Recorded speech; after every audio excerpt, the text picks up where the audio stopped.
Hey world, thanks for tuning in. I just want to take a moment and talk about moral hazard as it pertains to banking.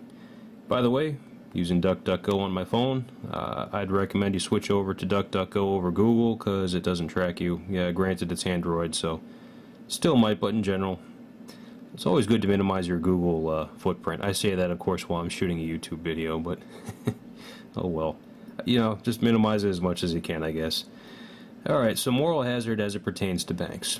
The Wikipedia definition that you're looking at here reads, moral hazard occurs when a party insulated from risk behaves differently than it would behave if it were fully exposed to the risk. Now, obviously, the first thing that might jump into mind is FDIC, and that's exactly what I want to talk about. Is FDIC really an insurance company? Oops, let's leave that up. Well, as you're probably aware, the FDIC insures deposits up to $100,000. Insurer is not a very good term, I think, because in order for something to be considered insurance, it has to prevent moral hazard.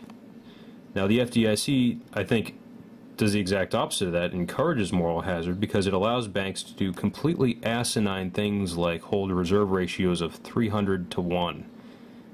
I cannot remember the name of the bank that I saw recently that had it was actually over I think it was like 350 something to 1 reserve ratio.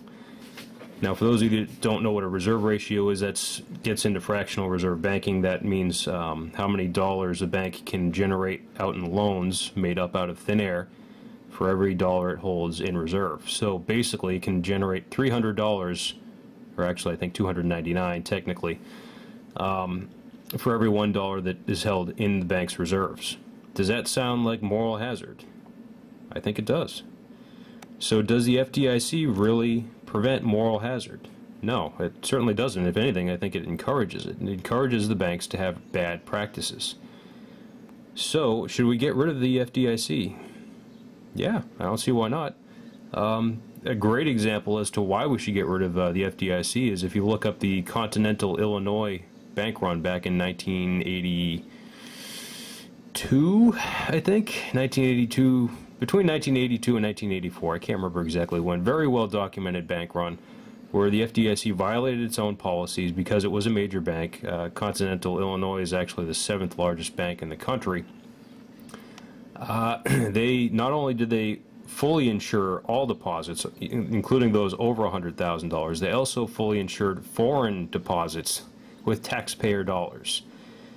So that just sets the precedent right there that if you're a bank and you screw up majorly because you have really crappy practices, the government's going to step in and save your behind again, as we recently saw with Fannie Mae and Freddie Mac, etc., all throughout 2008. And what I think we're about to see here in the not-too-distant future as well, too. So we really need to consider getting rid of the FDIC. Yes, that would expose people initially to potential catastrophic issues. However, it would force the banks to actually behave like, I don't know, responsible entities. Otherwise, their charters could be revoked. So, why don't we consider that? Why don't we start introducing some legislation to get rid of the FDIC? And while we're at it, why don't we convince our congresspeople to pass H.R. 1489, which would reintroduce Glass-Steagall, which would also help us, in theory, get out of this situation, or at least lessen the situation. Alright, that's all for now. More videos coming up. Take care, guys. Let me know what you think. Please post comments and video responses if you have the opportunity to do so. Take care, guys. Thanks.